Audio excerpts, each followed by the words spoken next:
ঢাকা দক্ষিণের নগর ভবনে হামলার ঘটনায় জড়িতরা নিজেদের বিএনপি কর্মী বলে দাবি করলেও তার কোনো পদে নেই বলে জানিয়েছেন বিএনপি নেতা ইশরাক হোসেন। তার দাবি, সরকারের উপদেষ্টার ঘনিষ্ঠ কিছু দুর্নীতিবাজ কর্মকর্তার নেতৃত্বে হামলা পরিকল্পনা ও বাস্তবায়ন করা হয়। দুপুরে জাতীয় প্রেস ক্লাবে এক সংবাদ সম্মেলনে এই দাবি জানান ইশরাক হোসেন। এ সময় তিনি স্থানীয় সরকার উপদেষ্টার বক্তব্যের প্রতিবাদ জানান।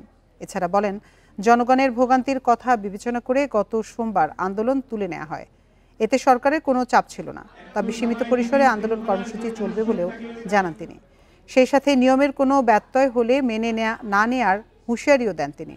বলেন, আবারও আন্দোলন শুরু হলে তা নগর ভবনের গণ্ডি ছাড়িয়ে রাজপথে গড়াবে।